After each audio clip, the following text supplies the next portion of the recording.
Très bien, alors notre cours il est à la fois relié à la paracha et puis relié à d'autres sujets, on va dire psychologiques, en hébreu on dira presque nafshik, c'est hébreu-français forcément, c'est-à-dire relié à notre âme. Au niveau de la paracha, justement, on est la troisième paracha depuis le début du Sefer Bereshit. Le Sefer Bereshit tout entier, il veut dire le commencement, voilà. Donc on a cette notion de commencer la Torah. Et quand on commence la Torah, il y a de nombreuses sikhot du Rabbi qui parlent du sujet que vraiment il y a des shlavim, il y a des échelons. Et dans les échelons, on voit effectivement que chaque part de la Torah nous donne une force particulière. Bereshit nous donne la force de commencer. Et commencer, ça veut dire également se recommencer. Parce que, on va dire on commence, mais même le monde lui-même a un antécédent. C'est-à-dire que même quand on dit Yesh mi'ain, un monde, alors traduction latine ex nihilo, alors qui surgit même du néant, mais ce néant en fait c'est un néant juste dans la perception. Sous-entendu qu'auparavant il y a déjà quelque chose qui existe. Ce qui existe et qui n'est pas perceptible dans notre perception humaine, sensorielle, matérielle, etc., alors on la traduit sous la définition de néant. Mais ça ne veut pas dire que c'est du néant forcément. Le Rabbi Rachab lui donnera un élément intéressant. Il nous dira Hayesh tofes makom etzel ha'ain. L'existence tient une place, on pourrait dire une certaine place même, au sein même du Ain, du néant. Sous-entendu que l'existence a aussi ses antécédents. Vous connaissez peut-être la grande, on va dire presque une marloquette, ou au moins sur des idéaux ou des idées très très grandes, à savoir est-ce que le temps est une création ou est-ce que le temps a toujours existé. Selon les Grecs, le temps a toujours existé. Et c'est logique puisque sans la notion de temps, évidemment, il n'y a pas non plus dans la Torah la notion de commencement. Or, selon la Torah, le temps est une création. Est-ce que tout le monde s'entend dans la Torah à dire cette chose-là? Tout autant, on va dire dans la Pnimiut Torah, on comprend que le temps est une création, même si les origines et les racines du temps, elles, ont toujours existé.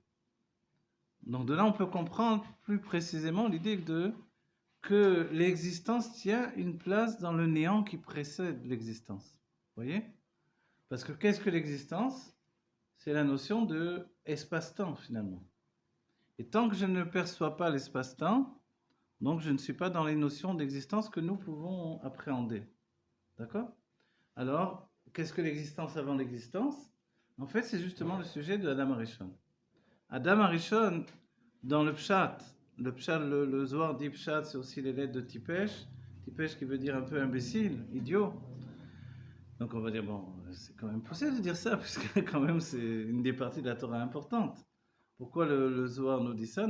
Il veut nous dire par là que s'il n'y a pas non plus cette perception de plus, c'est-à-dire que, par exemple, quand on analyse les tzadikim selon leurs actions, alors on a l'impression d'avoir affaire à des gens quelquefois assez grossiers, des gens qui ont un grand Yetzirara, de grandes tentations, etc. On peut citer Yehuda, on peut citer Yosef, on peut citer, etc. Ok, et David Ameller, et puis Shlomo Ameller. Donc ça n'arrête pas, on dit bon, et finalement on nous donne à nous des tas de leçons de morale, etc. Et quand on regarde leur comportement, on peut se dire faites ce que je dis, mais pas ce que je fais. Donc, mais là ça s'arrête justement au pshat. Voilà, quand on pénètre dans la pnimiut à Torah, l'intériorité de la Torah, alors on comprend que derrière tout ça, il y a d'autres définitions. La définition, c'est de mettre le tzaddik dans sa madriga, c'est-à-dire dans le niveau où il se trouve réellement, sans lequel niveau on ne peut pas comprendre le tzaddik. C'est-à-dire que juger Shlomo Ameler en dehors de l'idée que c'est un tzaddik qui n'a pas d'attrait spécifique pour les femmes, alors, dans ce cas-là, évidemment, on tombe dans la grossièreté de penser, bon, c'est un homme qui aimait les femmes, il a pris trop de femmes, et ça l'a fait chuter. Au contraire, on apprend dans la Chassidoute qu'il s'est marié avec toutes les filles des rois du monde pour empêcher le peuple juif de partir en exil. C'était ça l'idée maîtresse de son travail. David Ameller lui-même, David Ameller n'a jamais fauté selon l'Agmara, Maseret Shabbat, et évidemment selon le Zohar, puisqu'il est dit que le Malach Hamavet, au moment où il s'unissait avec sa femme Bathsheba, l'ange de la mort, cherchait justement les anges de l'accusation. Il ne voyait aucun ange de l'accusation, et il a dit, mais comment c'est possible? il est en train de faire une avéra, quelque chose d'interdit, et il n'y a pas d'ange d'accusation. On lui a dit, mais qu'est-ce que tu veux? C'est sa femme depuis Shechet Yemei Bereshit. Voilà, depuis le commencement du monde, c'est sa femme. Et il n'y a pas d'avéra parce qu'en réalité, tout était, comme on peut dire, caché les méadrines. Alors de là, on peut pousser la chose en disant, mais alors dans ce cas-là, pourquoi il a fait tchouva toute sa vie? Alors la réponse est, il a fait tchouva parce qu'on a pensé qu'il avait fauté. Et ça, c'est le niveau de David Ameller, que peut-être chacun de nous, on ne peut pas prendre sur nous, mais ça nous donne au moins une idée que, écoute, ne fais pas la guerre autour de toi à ceux qui t'en veulent, à ceux qui ne te comprennent pas, à ceux qui te jugent mal. Regarde David Ameller avec tout ce qui s'est passé. Donc finalement, il faut, on va dire, passer au travers des mailles du filet et puis continuer son chemin. On ne peut pas être toujours le gentil garçon sur la photo, mais, mais on continue notre vie, on est actif et on prend un chemin qui peut-être nous donne de chuter à droite, à gauche, mais on est toujours vivant et on continue. Évidemment, ce discours, on peut le tenir pour des gens qui ont la crainte de Dieu, des gens qui se dirigent dans le chemin d'Hachem et qui font de leur mieux pour avancer de niveau en niveau.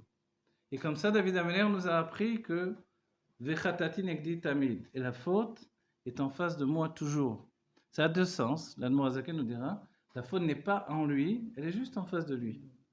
Et il fait tchouva pour une faute qui est en face de lui, mais qui n'est pas en lui.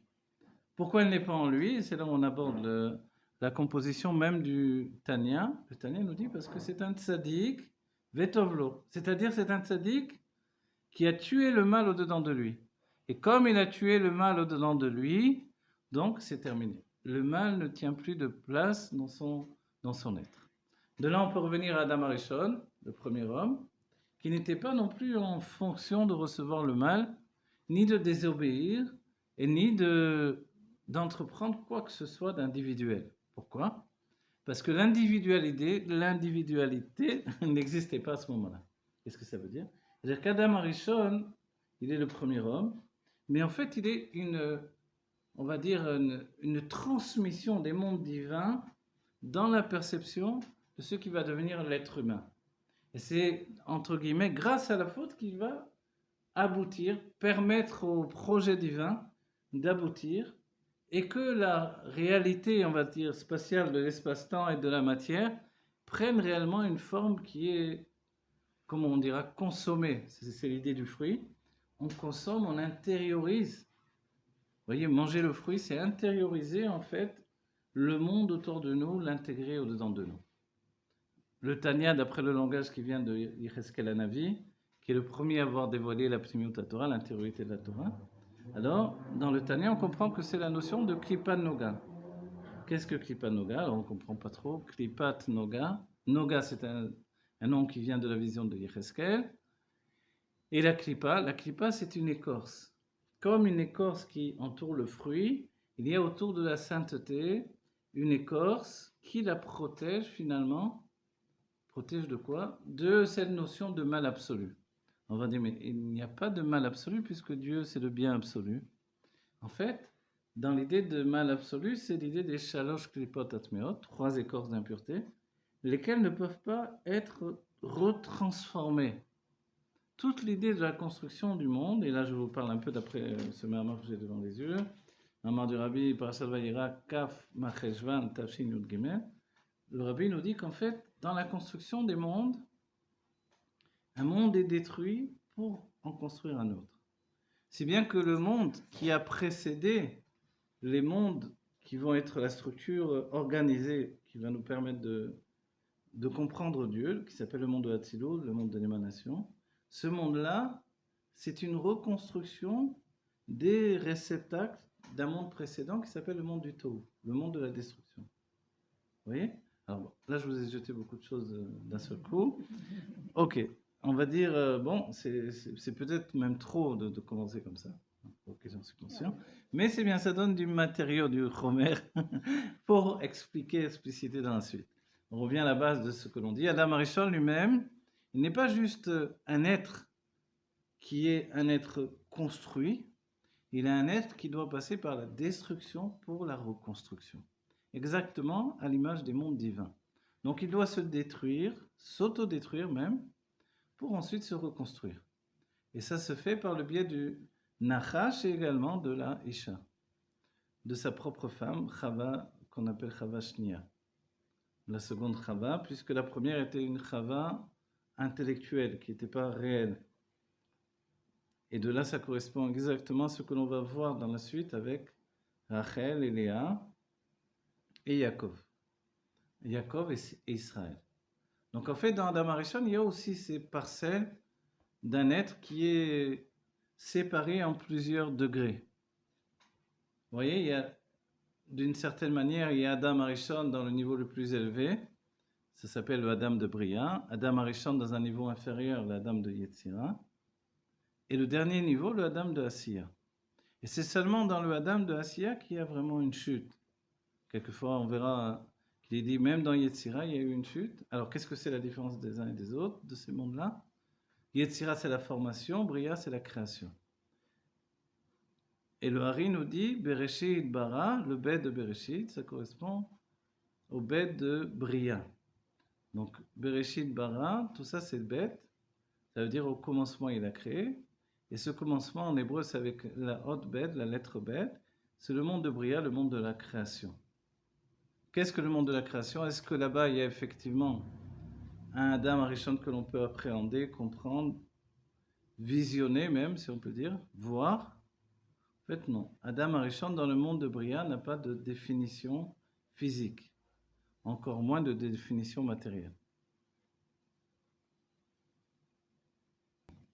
Voilà une question. Est-ce qu'il s'agit pour la destruction des mondes d'une déconstruction ou d'une destruction? En fait, les termes utilisés par la Torah, ils sont tout de même dans la notion de destruction. Ici, dans le Mama, le Rabbi dira, hein, il y a même cette notion-là. C'est vrai que détruire et déconstruire, ça peut se rapprocher l'un de l'autre. Quoi qu'il en soit, dans la halakha, on verra que détruire pour reconstruire, ce que l'on peut appeler déconstruction, si vous voulez, puisqu'on on réutilise le même matériau, c'est comme ça a été dans les mondes spirituels. Évidemment, ce n'est pas un matériau que l'on peut saisir, c'est un matériau spirituel. Mais en fait, il y a bien eu une déconstruction pour reconstruction, ou même une construction pour une destruction aussi. Vous voyez? Donc, si bien que le monde, au départ, il est dit Ve'aolam haya tohu vavohu, et le monde était tohu vavohu. Donc, le monde était tohu vavohu dès le commencement. Tohu, le Hari dira que c'est la notion de Keter, en fait. C'est des lumières trop grandes. Le Keter, c'est toujours une couronne au-dessus de notre perception. Donc, on peut traduire en psychologie par l'inconscient. Et le Bohu, justement, en hébreu, Bohu, c'est comme Bia, la pénétration de cet inconscient dans la conscience par l'intelligence. Donc, le Bohu lui-même, c'est le monde du Tikkun, la reconstruction.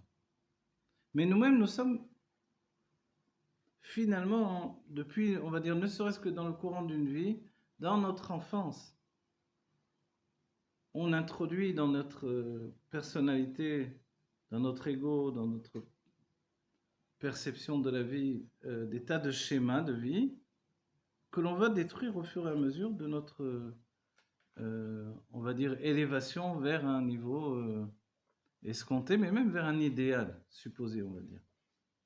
Et sur le cheminement qui nous amène à nous-mêmes, on n'arrête pas de détruire et reconstruire. Et la tchouva, elle est basée sur ce même principe-là.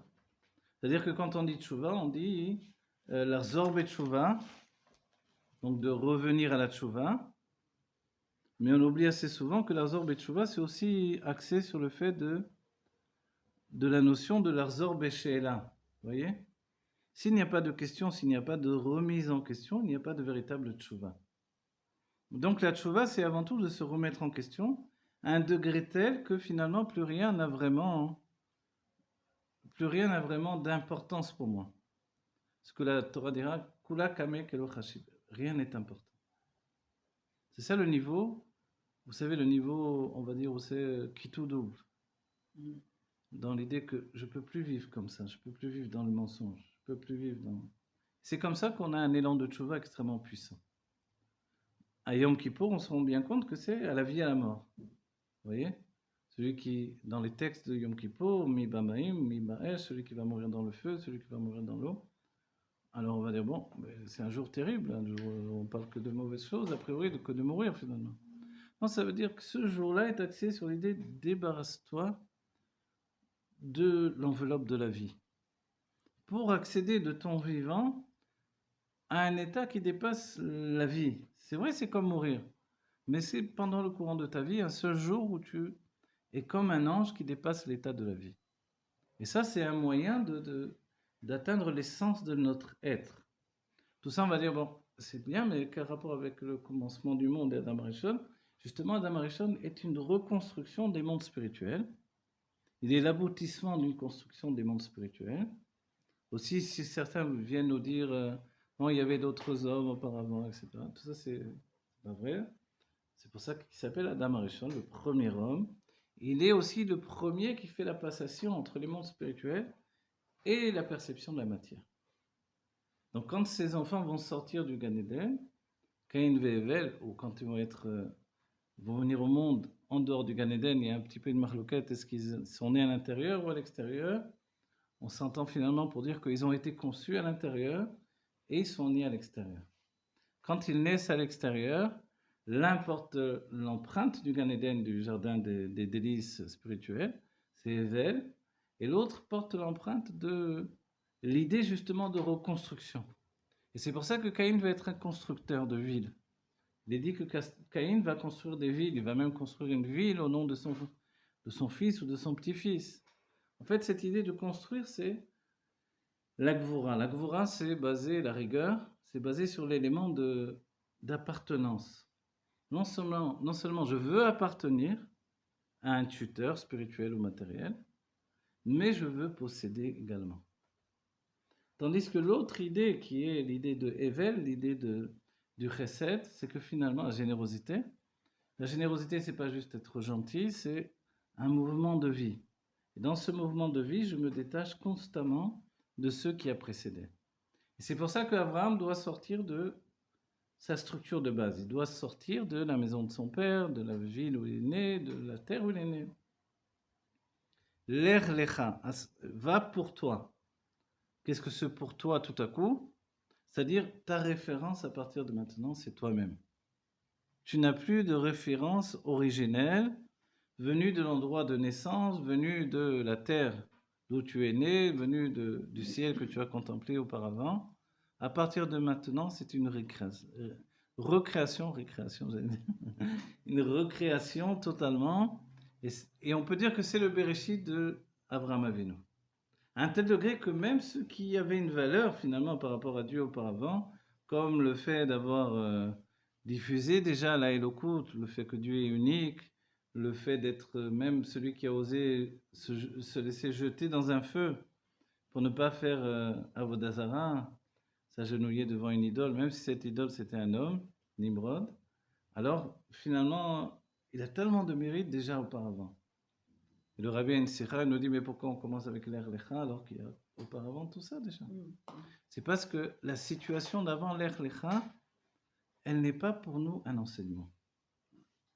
D'abord, on ne demande pas à chaque juif de se jeter dans le feu, mais ensuite, à part ça, on apprend de là que le lien établi entre Dieu et l'homme, c'est ce qui nous intéresse pour Avraham Avinu.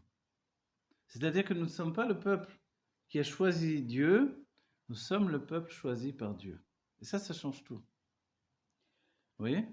Quand on verra bien plus tard Yitro qui va venir dire avant Matan Torah, avant le don de la Torah, qui Gadol Avaye Mikol Elohim, car Dieu est plus grand que toutes les divinités, a priori.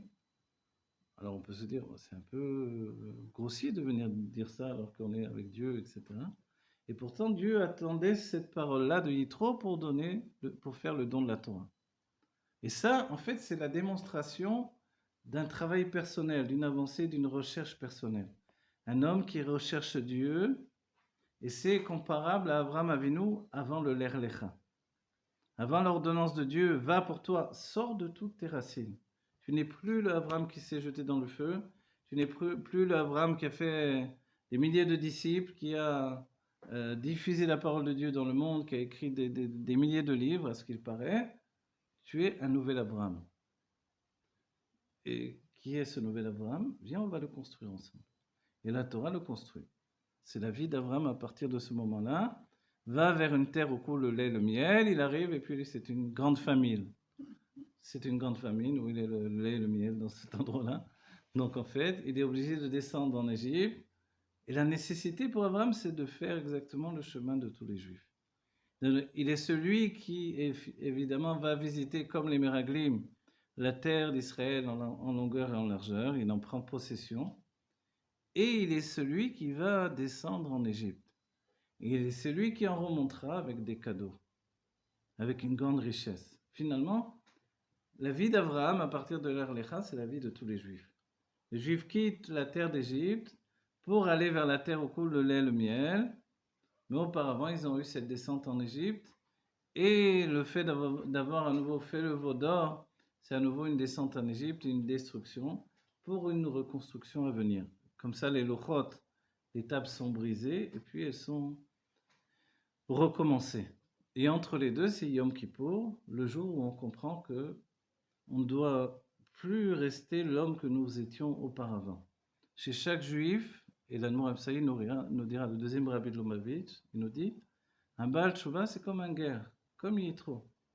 C'est un homme qui part de rien, qui recommence tout, qui n'est plus celui qu'il était. C'est bien que si on peut le montrer du doigt en lui disant c'est toi qui as fait ces avérotes là, il dit non, moi c'est pas moi. Ah bon. J'ai une vidéo qui on te voit très bien. Non, non, c'est pas moi, c'est quelqu'un d'autre. Et en fait, c'est vrai que c'est quelqu'un d'autre. Ce quelqu'un d'autre, c'est une renaissance de nous-mêmes. Et ça, c'est la force de l'Er Lecha qui nous est donnée par Abraham Avinu. Entre les deux, il y a Noir. On va dire Noir, alors qu'est-ce qu'il nous apprend? Si Bereshit, c'est une force d'aller, d'avancer dans la vie, de commencer, de se recommencer, qui va même être un moteur pour l'Er Lecha de Abraham Avinu. Qu'est-ce que Noir finalement? Est-ce que c'est juste la destruction du monde? Alors il faut se rappeler que Noir, Matzachen Be'ene Hashem. Noir, lui, il a trouvé grâce aux yeux de Dieu. En quoi il a trouvé grâce, Noir? Noir, c'est celui qui est capable d'apporter le repos au monde. Et on dira, le Zohar dira, Nechad el Elav et Nechad el Tata. C'est-à-dire qu'il apporte un repos dans le monde supérieur et un repos dans ce monde inférieur. Et en même temps, souvent je le cite, le fait qu'en même temps c'est Noir, d'après le Midrash, qui a apporté les matériaux, les premiers outils pour travailler la terre. Donc on peut s'étonner de dire, ah, mais l'homme qui a apporté le repos au monde, c'est lui qui a apporté les outils pour travailler la terre. C'est un peu le contraire. En fait, on comprend de là que la malédiction du début du monde, qui était tu gagneras ton pain à la sueur de ton front, désormais la terre ne va pas donner son fruit aussi facilement. On voit que ce n'était pas exactement le cas au début du monde. On grattait un peu la terre, on mettait une graine et il poussait un arbre en quelques jours. Des fruits énormes, etc. etc. On va dire alors la malédiction, où est-ce qu'elle est? En fait, la malédiction était une bénédiction. C'est-à-dire que quand tu travailles pour obtenir quelque chose, tu es vraiment un réceptacle pour préserver la chose. C'est pour ça qu'on verra dans la Birkat Kohanim, Yevarecha, Dieu te bénit, Veishmerecha. Et il va garder, ou il va te garder, mais il va garder la bénédiction qu'il te donne en fait.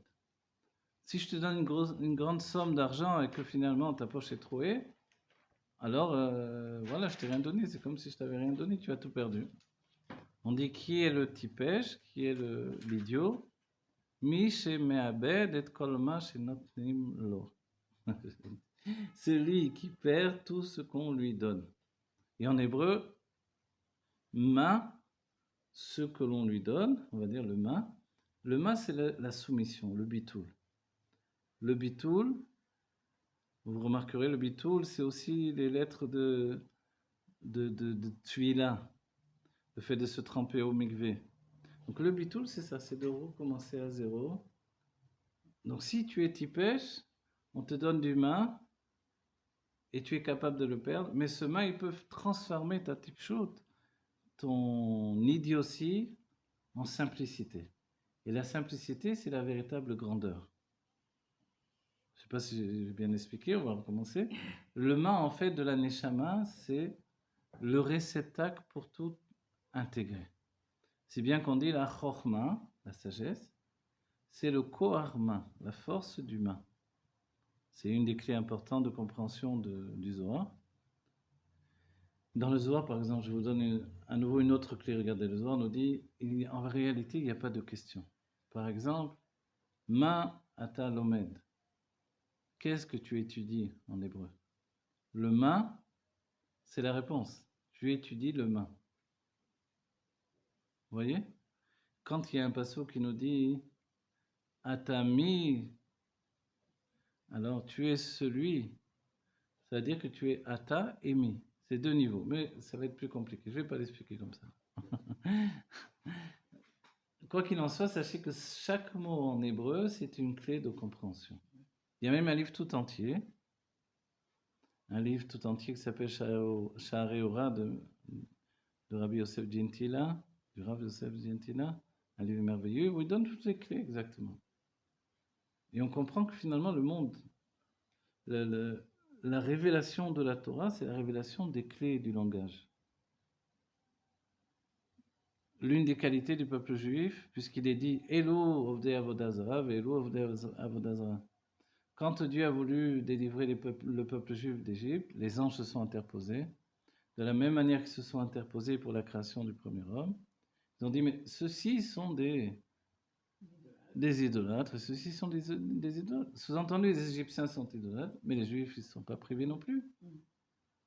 Alors on va dire, pourquoi les délivrer? Et là, on nous dit une clé, on nous dit, ils n'ont jamais perdu leur langue, leurs vêtements et leur nom. Ces trois clés-là sont essentielles. Le nom et la langue sont reliés l'un à l'autre. C'est le nom hébraïque et la langue hébraïque. Il faut se rappeler que depuis la tour de Babel, les langues ont été mélangées. Babel, c'est la chaîne Bilboul, donc le mélange. Et dès que les langues ont été mélangées, on a perdu la langue sacrée de l'hébreu, c'est la langue de la création du monde. Donc en fait, le peuple juif a préservé cette langue, la connaissance de la langue qui était à même de créer le monde. Et c'est les secrets qui sont rapportés dans le Sefer Yetzirah d'Avraham Avinu, qui est finalement l'un des rares. On peut citer évidemment Shem, Ve'ever, etc. Mais il y en a très peu qui ont gardé l'origine de la langue de la création. Et Avraham en fait état dans son livre, le Sefer Yetzirah, le livre de la formation. Hop. On va se dire peut-être qu'on a mis beaucoup le paquet là, on a mis pas mal d'éléments, mais en même temps c'est important. Parce que finalement, la Torah, elle est comme ça. La Torah, elle est de se donner les moyens et le désir de comprendre. Pour se donner les moyens et le désir de comprendre, il vaut mieux aborder les choses dans dans un niveau élevé, qui est le niveau de la Ptimut Torah, que ce soit le Zohar, les écrits du Hari ou la Chassidut Chabad. Et là, véritablement, on s'élève au niveau le plus haut, et puis on va travailler, et peut-être qu'on a une vie entière pour travailler. Une vie entière, c'est pas forcément au niveau du temps, c'est au niveau de la conscience. Vous voyez, comme quand on dit un élève à partir de 40 ans, c'est-à-dire 40 ans après avoir reçu les enseignements de son maître, il va finalement les intégrer. On va dire, mais vraiment 40 ans, il a fallu. Il y a le pshat de vraiment 40 ans, mais il y a aussi cette notion de maturité qu'il peut atteindre tout à coup. D'accord? S'il atteint une maturité qui lui permet de s'approprier les enseignements, alors son maître n'a plus besoin d'exiger de lui qu'il soit cité à chaque instant. C'est-à-dire, tant qu'on voit que l'élève n'a pas l'originalité de sa propre personnalité, alors non, il faut lui dire, tu dois citer maintenant ton maître. C'est rapporté dans la Gemara, cette histoire-là. Mais quand l'élève, lui, ne cite plus le maître n'a plus besoin de s'ombrager de la chose. Parce que dès ce moment-là, il a intégré les choses. Et tout le monde sait bien que la base, elle est là, mais comme il a intégré les choses, comment on sait qu'il a intégré les choses? C'est qu'il est en train de rajouter à l'enseignement de son maître ou de ses maîtres sa propre réflexion. Et ça, c'est le plus important. Voilà, on n'est pas là pour faire du copier-coller. On est là pour, on va dire presque, exiger de chacun la qualité de son âme personnelle. On n'est pas là pour effacer les autres. En tout cas, c'est le derrière de l'Admor Hazaken qui a été préservé par les rabbins. Encourager chacun à aller jusqu'au bout de lui-même. Puis ça donne des livres, et ça donne des enseignants, et ça donne voilà, des choses merveilleuses pour que chacun découvre qu'il a quelque chose à apporter au monde. Vous vous rappelez comme le Yom Houledet, le jour anniversaire, il y a une phrase du Rabbi qui dit c'est le jour où Dieu a décidé qu'il ne pouvait plus se passer de toi. C'est beau cette phrase-là. C'est-à-dire que tout à coup, moi je me sens rien du tout qui suis finalement.